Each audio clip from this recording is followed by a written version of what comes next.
What now?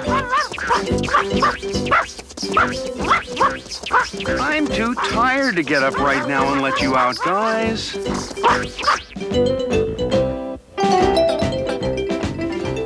Hey, what do you think you're doing?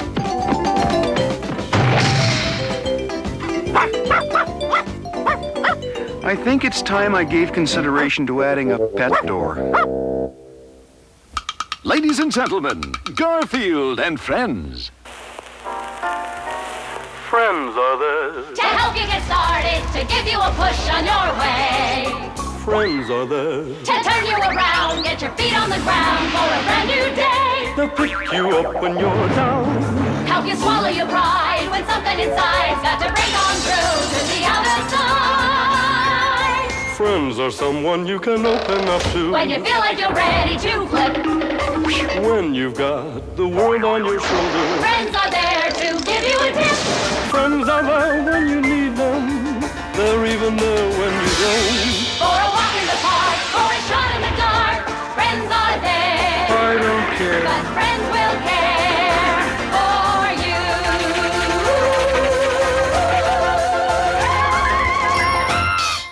Smart kids watch this show. Other kids change the channel.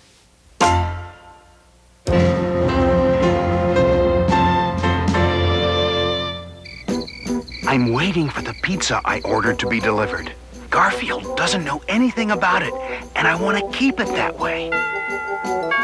That's it, gotta go, bye. Gee, I wonder who's at the door. It couldn't be a pizza because nobody ordered a pizza. It must be a special delivery letter. Certainly not a pizza. Here's your money. Give me the pizza. Goodbye. By the way, thanks.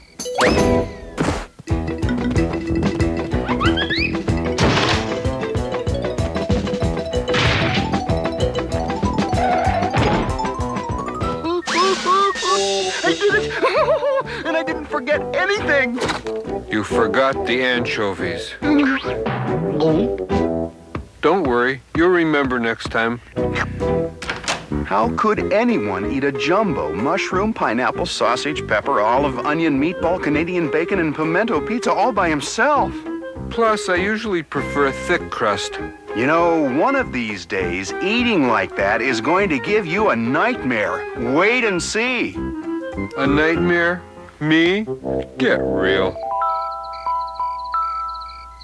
Imagine him thinking I'd have a nightmare from eating too much. Me. What a silly thing. What a silly...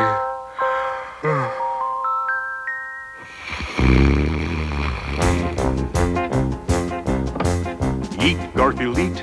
Eat with all your might. Eat that pasta, eat it pasta till it's out of sight.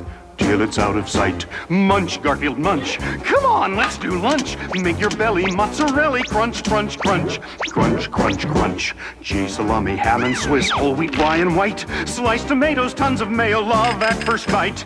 Garfield, you're an awesome eater, yes, you are the top. Butter, batters, bitter batter, you don't have to stop. Double stack it, you can hack it, yum, Garfield, yum. Don't you miss a crumb. At a dinner, you're the winner. Don't you pause or you'll get thinner. More, Garfield, more, till you can't fit through the door. Eat, Garfield, eat. Chow, chow, chow. You've got to stop eating, Garfield. You're getting bigger and bigger and bigger and oh no!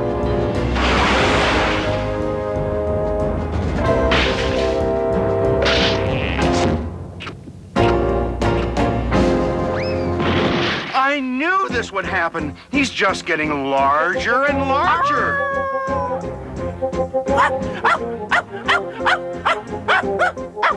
I know you're still hungry, Garfield. Don't worry, I'll find food for you. How about a pizza? How about 100 pizzas? And don't forget the anchovies this time.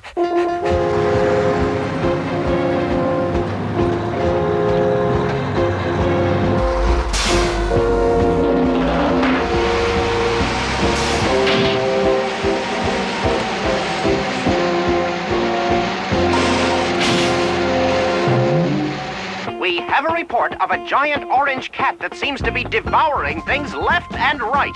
For an on-the-spot report, we cut now to our mobile unit. What's that? We have a report he just ate the mobile unit. I'm leaving town, folks.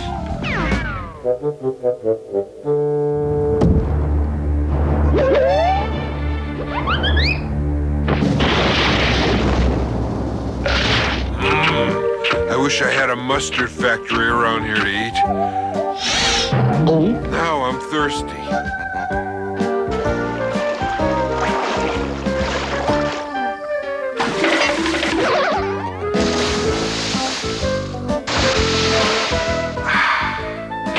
But I'm still hungry. More food. More food. Don't worry, Garfield. We'll get you more food. Honest! What do you mean you're all out of food? Just what I said, I'm all out of food. This giant orange cat came by and ate it all.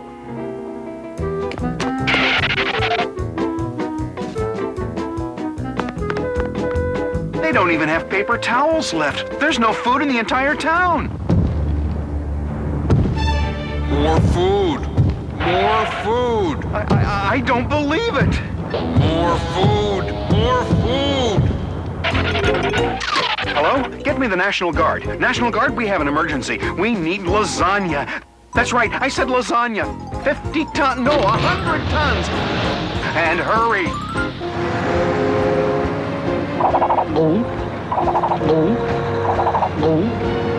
Operation Lasagna is proceeding according to order. In the meantime, we're filling up the Grand Canyon with chicken gumbo just in case he wants soup. This is your cat.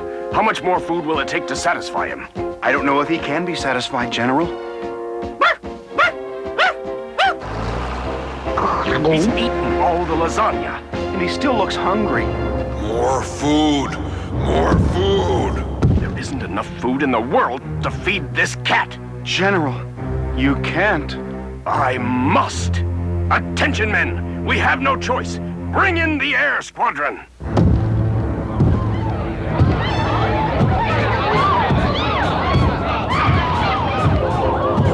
More food. More food.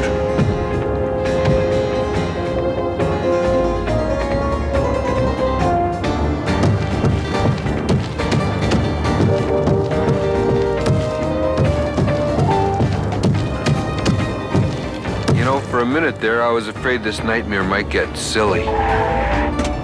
Garfield! Garfield, you have to stop! You have to stop eating! Garfield, you have to stop eating!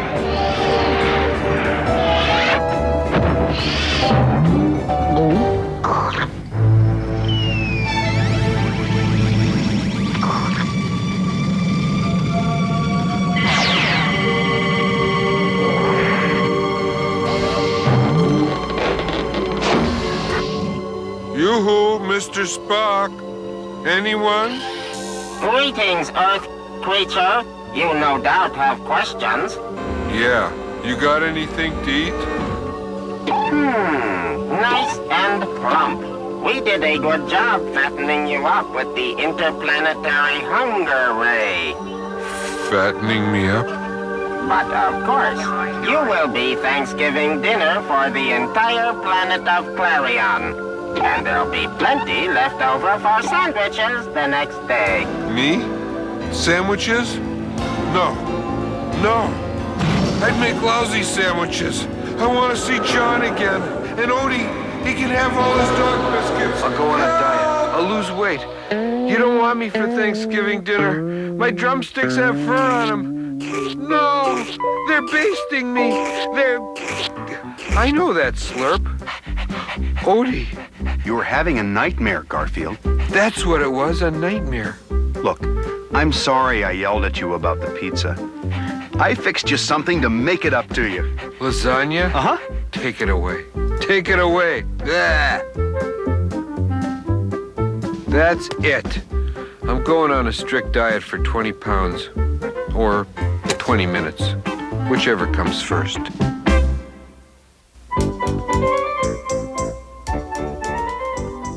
Hi, Wade. What kind of seeds are you planting? I don't know. They're mystery seeds. Oh. I'll look it up in the book of mystery seeds I just happen to have here. Let's see. Seeds. Oh, here it is. Seeds of the dangerous South American duck choker vine. Did you hear that, Wade? Wade? Oh, Wade? Wade? Oh, Wade? Wade?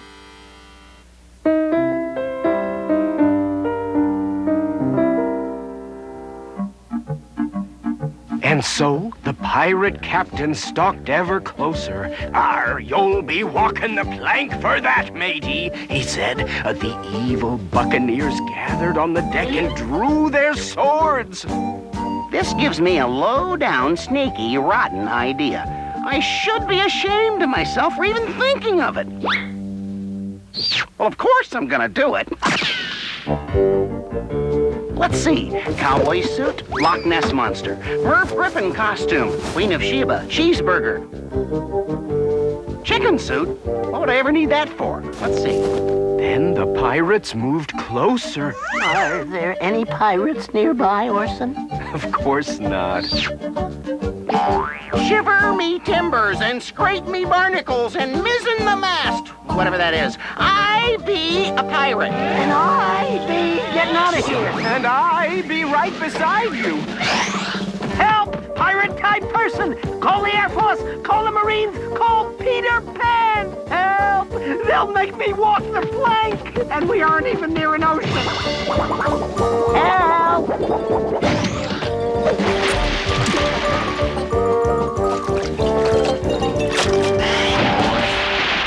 Wait, I just realized that was no pirate. That was Roy. Boy, I wish you'd figure that out 30 seconds sooner. No, Roy, that was not very nice. What's the matter? Can't you take a joke? That wasn't funny. Banana nose. Banana nose? Good name for that dude, sis. Hey, no fair picking on a guy's nose. What's the matter, Roy? Can't you take a joke? Sure, if it's funny. I just don't see anything funny about my nose. Yeah, well, you ought to see it from this side. All right, call me Banana Nose. See if it bothers me. Ha! Banana nose. Banana nose. Banana nose. Banana nose. Banana nose. Banana nose. Hey, Banana Nose. You think we ought to kid Roy? Sure. Hey, want a half a peanut butter and pickle sandwich? No, thanks. I just put a TV dinner in the microwave. Oh, good. It's done. Come on, let's go search for worms out in the field. You go that way. I'll go this way. Roger. All right, worms. It's time.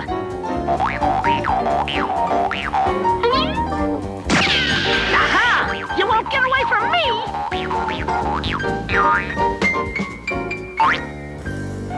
Where'd he go? Come back here, you worm! You! Booker, where'd you go? I thought I saw some worms! Booker?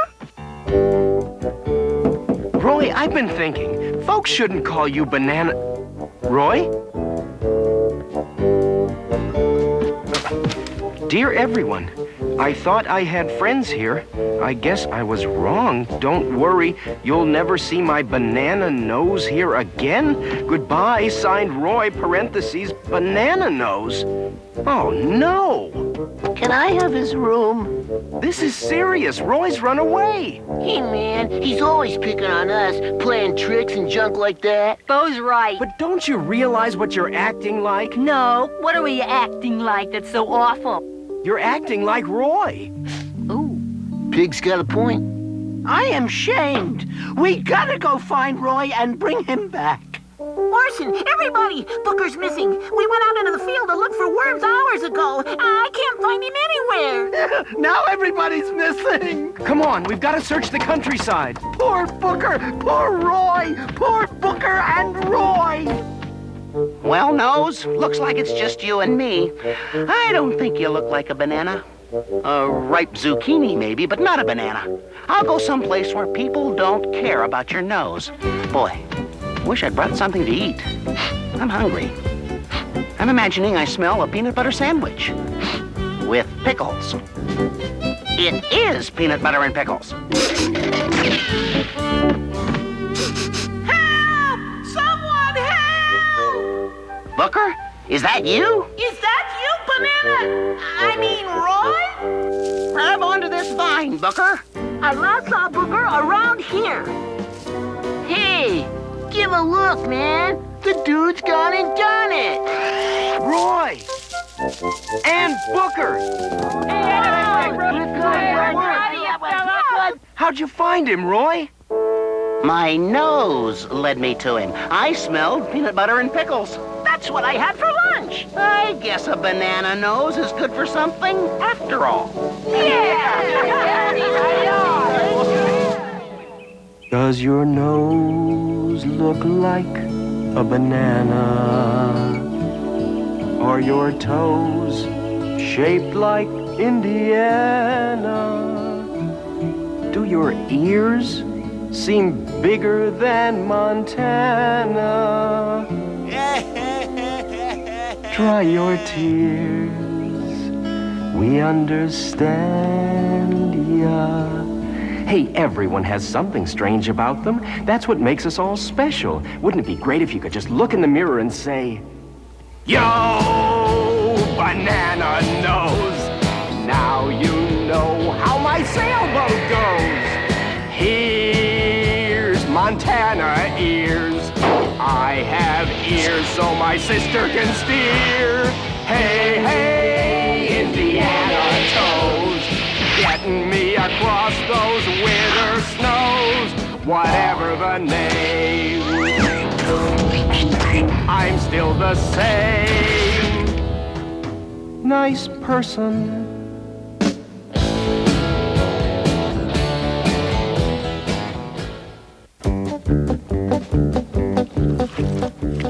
Some dough for body.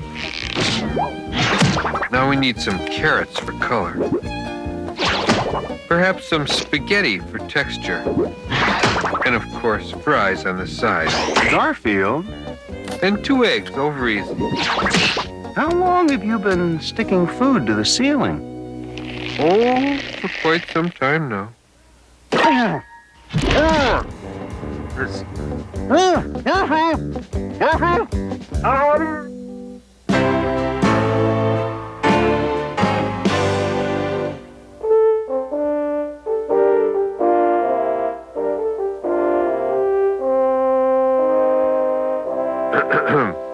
A poem by Garfield the Cat.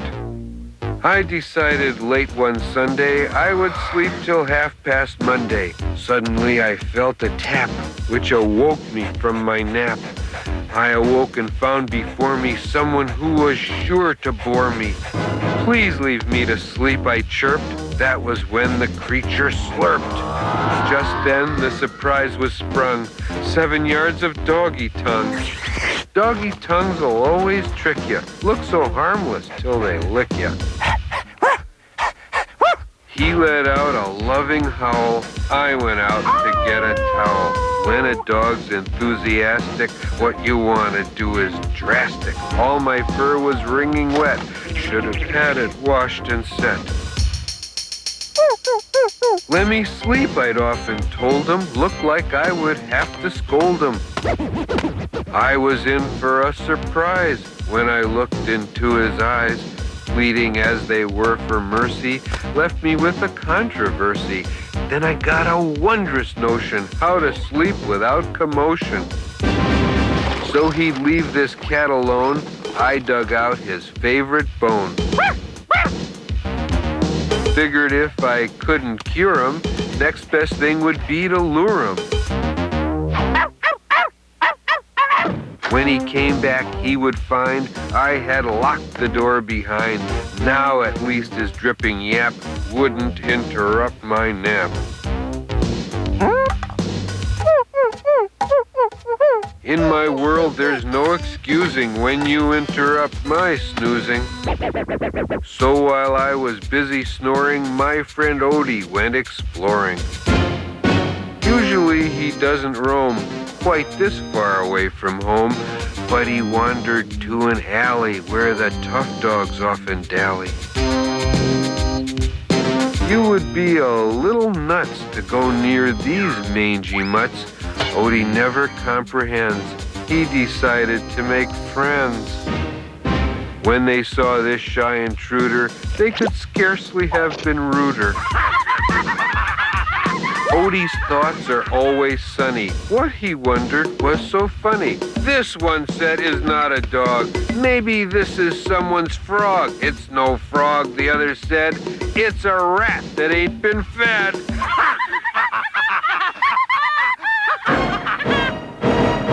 No, the biggest one exclaimed. I know what this runt is named. Not a frog and not a rat. This is just a teensy gnat. And he grabbed poor Odie's bone and he claimed it for his own. Odie, you must understand, always wants to lend a hand. Anytime or anywhere, Odie would be glad to share. But you have to do it right. Taking things is not polite. Odie wanted it returned. His request was promptly spurned.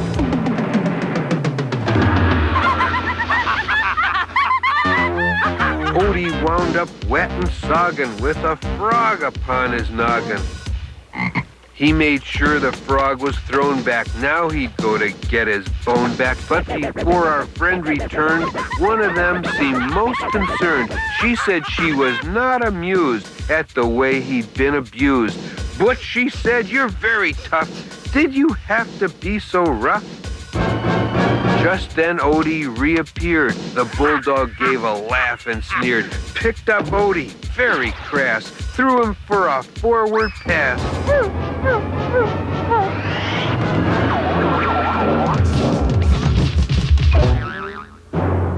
Now the other dog agreed that was not a funny deed, and she told the bulldog he really should let Odie be. Butch said that he wasn't done. Pounding Odie's too much fun. That was when he looked and found that his ladies weren't around. They decided they would flee with someone much more nice to be with. They led Odie to a world where he'd not be kicked or hurled. Butch was left there all alone, with no friends, just Odie's bone. So they marched the little waif to the home where he'd be safe. Odie had made lifelong pals with a couple doggy gals. Someone had not figured fully, people never love a bully. So our tale is adjourned with this lesson to be learned. Helpless folks you shouldn't flog. People love an underdog. The end. And that's a wrap.